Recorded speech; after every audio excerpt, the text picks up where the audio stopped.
మరిన్ని videos updates కోసం మా ఛానల్ ని సబ్స్క్రైబ్ చేయండి. అందరికీ నమస్కారం అండి.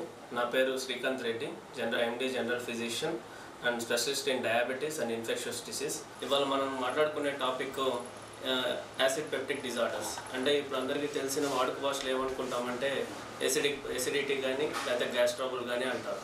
సో ఈ యాసిడ్ పెప్టిక్ డిజార్డర్స్ అనేదాన్ని ఒక టర్మ్ కింద తీసుకొని దాంట్లో ఒక గ్రూప్ ఆఫ్ డిసీజెస్ని పెట్టుకుంటాం. అంటే ఎలాగంటే గ్యాస్ట్రైటిస్ కానీ, అక్యూట్ గ్యాస్ట్రైటిస్ కానీ, క్రానిక్ గ్యాస్ట్రైటిస్ కానీ, లేదా ఈసోఫాజైటిస్ కానీ, లేదా గ్యాస్ట్రిక్ అల్సర్, డియోడినల్ అల్సర్ కానీ, లేదా జీఆర్డి అంటే గ్యాస్ట్రో ఈసోఫాజియల్ రిఫ్లెక్స్ డిసీజ్ కానీ, ఈ అన్నిటికి కలిపి ఒక టర్మ్ కింద పెట్టుకొని యాసిడ్ పెప్టిక్ డిజార్డర్స్ అని కామన్గా వాడుతుంటారు డాక్టర్స్. కానీ జనరల్ పబ్లిక్ ఏంటంటే గ్యాస్ ట్రబుల్ అంటారు, లేకపోతే ఎసిడిటీ అంటారు. సో ఎందుకని ఇవన్నీ కలిపి ఒకటే టర్మ్ ఎందుకు పెట్టారు అంటే వీటన్నిటికి కలిపి కంప్లైంట్స్ ఒకటే ఉంటాయి. Complaints symptoms. పేషెంట్ వచ్చి డాక్టర్ చెప్పే సిమ్టమ్స్ ఏంటి అంటే పొట్టొబ్బరం ఒకటి, పొట్టలో మంట ఉండటము, లేకపోతే కడుపులో మంట, అదే గుండెల్లో మంట కానీ, గుండెల్లో నొప్పి, తేపులు ఎక్కువ రావటం, పొట్ట ఉబ్బరంగా ఉండటం. మనం అనుకున్న గ్యాస్ట్రైటిస్ కానీ, ఈసోఫాజైటిస్ కానీ, GERD gastro oesophageal reflex disease కానీ, అల్సర్లు ఉన్నా కానీ అన్నిటికీ ఇవే కామన్గా సిమ్టమ్స్ ఉంటాయి.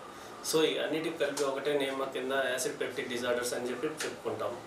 సో జనరల్గా యాజ్ ఎ ఫిజిషియన్ నేను రోజు రెగ్యులర్ ఓపీడీలో చూసుకుంటే 30 to 40% ఓపీ ఎక్కువ గ్యాస్ ప్రాబ్లం ఉన్న వాళ్ళే వస్తుంటారు. అండ్ అట్లానే స్పెషలిస్ట్ గ్యాస్ట్రోఎంట్రాలజిస్ట్ దగ్గర చూసుకుంటే 50 to 60% కేసెస్ గ్యాస్ ప్రాబ్లం ఉన్న వాళ్ళే వస్తుంటారు. ఎందుకని ఈ 5 to 10 years నుంచి గ్యాస్ ప్రాబ్లం ఉన్న వాళ్ళు ఎక్కువైపోతున్నారు. ఎందుకు? దీనికి గల కారణాలు ఏంటి? సో మనం ఫస్ట్ చూసుకుంటే గ్యాస్ట్రైటిస్ అంటాము. గ్యాస్ట్రైటిస్ అంటే ఇన్ఫ్లమేషన్ ఆఫ్ స్టమక్. ఈ ఇన్ఫ్లమేషన్ అంటే ఏంటి? ఇంగ్లీష్లో ఇన్ఫ్లమేషన్ అని అంటాము, కానీ తెలుగులో వచ్చేసరికి మంట కానీ, వాపు కానీ, పూత కానీ, లేకపోతే వాతం కానీ, ఏదైనా కానీ ఇంగ్లీష్కి వచ్చేసరికి ఇన్ఫ్లమేషన్ అని అంటాము.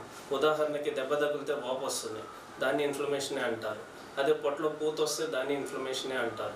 లేదా ఏదైనా ఎలర్జీ వల్ల కానీ, లేదైనా ఏదో పురుగు కుట్టినా కానీ, కమిలటం కానీ, ఎర్రగా అవ్వటం కానీ అవుతుంది, అది కూడా ఇన్ఫ్లమేషన్ అనే అంటారు. కీళ్ళు జాయింట్స్ అరిగిపోవటం వల్ల వచ్చే దాన్ని వాతం అంటారు. ఇవన్నీ చూసుకుంటే ఇన్ఫ్లమేషన్ అనే అంటారు. సో ఇన్ఫ్లమేషన్ ఆఫ్ స్టమక్ని గ్యాస్ట్రైటిస్ అంటారు. అలానే ఈసోఫాగస్ అంటే నోటి నుంచి పొట్టకి ఉండే దాన్ని తెలుగులో అన్నవాహిక అంటారు. అన్నవాహిక దాంట్లో వచ్చే ఇన్ఫ్లమేషన్ని ఈసోఫాజైటిస్ అంటారు. నెక్స్ట్ జీఈఆర్డి అంటే గ్యాస్ట్రో ఈసోఫాజియల్ రిఫ్లెక్స్ డిసీజ్. అంటే పొట్టలో ఉన్న యాసిడ్ రిఫ్లెక్స్ అంటే వెనక్కి తన్నటం వల్ల ఈసోఫాగస్ పైకి రావటం వల్ల వచ్చేదాన్ని ఈసోఫాజియల్ రిఫ్లెక్స్ డిసీజ్ అంటారు. సో ఈసోఫాజియల్ రిఫ్లెక్స్ డిసీజ్ వల్లనే ఈసోఫాజైటిస్ అనేది వస్తుంటుంది. సో ఈ మూడింటికి కామన్ సిమ్టమ్స్ అన్నిటికీ సేమే ఉంటాయి. సో జనరల్గా ఇప్పుడు వచ్చే పాపులేషన్లో ఎక్కువ యాసిడ్ ప్రాబ్లం, గ్యాస్ ప్రాబ్లం అనే వస్తుంటారు. సో ఈ గ్యాస్ట్రైటిస్కి మళ్ళీ 2 రకాలు ఉంటాయి, ఎక్యూట్ అని, క్రానిక్ అని. ఎక్యూట్ అంటే ఏంటి? క్రానిక్ అంటే ఏంటి? ఎక్యూట్ అంటే మనం ఇప్పుడు ఏదైతే అనుకున్నామో సిమ్టమ్స్ అవన్నీ సడన్ అండ్ సివియర్గా వస్తే వాటినే ఎక్యూట్ అంటారు. కాల పరిమితి చూసుకుంటే 6 నెలల లోపల ఒక పేషెంట్ 2 నెలల నుంచి నాకు ఈ ప్రాబ్లం ఉంది అంటారు, 3 నెలల నుంచి అంటారు. అలానే 6 నెలల లోపల అయితే ఇది ఎక్యూట్ అంటారు. 6 నెలలు దాటితే దాన్ని క్రానిక్ అంటారు. ప్లస్ ఈ సిమ్టమ్స్ అనేది సివియర్ అండ్ సడన్గా రావు వాళ్ళకి. ఎక్యూట్ ఉన్న వాళ్ళకి నిదానంగా ప్రోగ్రెసివ్ అవుతూ ఉంటాయి. సో అది క్రానిక్, ఇది ఎక్యూట్. సో ఎక్యూట్ గ్యాస్ట్రైటిక్ గల కారణాలు ఏంటి? సో ఈ వీడియోలో మనం చెప్పుకునేది కారణాల గురించి విశ్లేషణ చేద్దాం. నెక్స్ట్ వీడియోలో దానికి తీసుకోవాల్సిన జాగ్రత్తల గురించి మాట్లాడుకుందాం. సో ఈ వీడియోలో ఏంటంటే ఈ ఎక్యూట్ గ్యాస్ట్రైటిస్ వల్ల కారణాలు ఏంటి? జనరల్గా అందరూ కారం ఎక్కువ తినడం వల్ల కానీ, మసాలాలు ఎక్కువ తినడం వల్ల కానీ, నాన్ వెజ్ ఎక్కువ తినడం వల్ల కానీ ఈ యాసిడ్ ప్రాబ్లము, గ్యాస్ ప్రాబ్లం వస్తుంది అనుకుంటారు. కానీ ఫస్ట్ వచ్చేది టాబ్లెట్స్. మనం వాడే నొప్పి బిళ్ళల వల్ల ఈ గ్యాస్ ప్రాబ్లం అనేది ఎక్కువ వస్తుంటుంది. అందరికీ తెలిసింది ఏంటంటే గ్యాస్ ప్రాబ్లం వల్ల కిడ్నీ ప్రాబ్లం వస్తుందని తెలుస్తుంది, కానీ ఈ గ్యాస్ ప్రాబ్లం కూడా వస్తుందని తెలియట్లేదు నొప్పి బిళ్ళల వల్ల. సో నొప్పి బిళ్ళలు ఫస్ట్ వస్తుంది. నొప్పి బిళ్ళల తర్వాత గుండె ప్రాబ్లం కానీ, పక్షవాతం కానీ, లేకపోతే గుండెపోటు వచ్చిన వాళ్ళు కానీ రక్తం పలచపట్టడానికి బిళ్ళలు వాడతారు. అదే ఎకోస్పిరిన్ అంటారు, అదే యాస్పిరిన్ వల్ల కూడా గ్యాస్ ఎక్కువ ఫామ్ అవడానికి ఛాన్సెస్ ఎక్కువ ఉంటాయి. సో ఈ నొప్పి బిళ్ళలు వాడే వాళ్ళందరూ ఫస్ట్ గ్యాస్ బిళ్ళ వేసుకొని ఏదైనా తిన్న తర్వాతే ఈ బిళ్ళలు వేసుకోవాలి. తినకుండా వేసుకుంటే దానివల్ల కూడా గ్యాస్ ప్రాబ్లం రావడానికి ఛాన్సెస్ ఎక్కువ ఉంటాయి. సో రెండోది చూసుకుంటే ఇది మందు కానీ సిగరెట్, ఆల్కహాల్ అండ్ స్మోకింగ్. ఈ రెండింటి వల్ల కూడా గ్యాస్ ప్రాబ్లం ఎక్కువ అవడానికి ఛాన్సెస్ ఎక్కువ ఉంటాయి. అండ్ మూడోది మన ఫుడ్, తినే ఫుడ్ కానీ కొంతమందికి ఫుడ్ ఎలర్జీ ఉంటుంది, ఫుడ్ పాయిజనింగ్ అవుతుంటుంది. ఫుడ్ ఎలర్జీ ఒక్కొక్కరికి ఒక్కొక్క పదార్థం పడదు, అది ఏది పడదు అనేది ఎవరికి తెలియదు. అది వాళ్ళు ఒక అబ్జర్వేషన్ చేసుకుంటే కొంతమందికి కందిపప్పు పడదు, కొంతమందికి నాన్ వెజ్ పడదు, కొంతమందికి వంకాయ పడదు. అది ఏంటనేది వాళ్ళు గమనించుకొని ఆ ఫుడ్ అవాయిడ్ చేస్తే సరిపోతుంది. అండ్ ఫుడ్ పాయిజనింగ్ ఒకటి, కొంతమంది ఫుల్లీ హైజెనిక్గా ఉంటారు, వాళ్ళు ఏంటంటే ఇంట్లో తప్ప బయట తినరు. వాళ్ళు బై మిస్టేక్ ఎప్పుడైనా బయట తింటే వాళ్ళకు గ్యాస్ట్రైటిస్, ఎసిడిటీ వస్తుంది. సో ఆ ఫుడ్ పాయిజనింగ్ అనేది చూసుకోవాలి. బయట ఏం ఫుడ్ వాడుతున్నారో, ఏం ఆయిల్ వాడుతున్నారో, ఎటువంటి మెటీరియల్ వాడుతున్నారో మనకు తెలియదు. సో ఈ రెండింటి దగ్గర కూడా జాగ్రత్తగా ఉండాలి. అండ్ నాలుగో చూసుకుంటే బైల్ రిఫ్లెక్స్. బైల్ రిఫ్లెక్స్ అంటే మనం అనుకున్న ఇప్పుడు GERD, గ్యాస్ట్రోఇసోఫేజియల్, పొట్టలో నుంచి ఈసోఫాగస్లోకి యాసిడ్ తన్నటాన్ని పైకి తన్నటాన్ని GERD అంటాం. బైల్ రిఫ్లెక్స్ అంటే బైల్ అంటే పసరు ఎక్కడ ఉంటుంది? కాలేయం, లివర్ నుంచి ప్రొడ్యూస్ అవుతుంది. అది కిందకు వచ్చి పసరు తిత్తులో స్టోర్ అవుతుంది. మనం ఆహారం ఏదైతే తిన్నామో అది డైజెస్ట్ అయిపోయి పొట్టలో నుంచి చిన్న పేగులోకి పైకి వస్తుంది.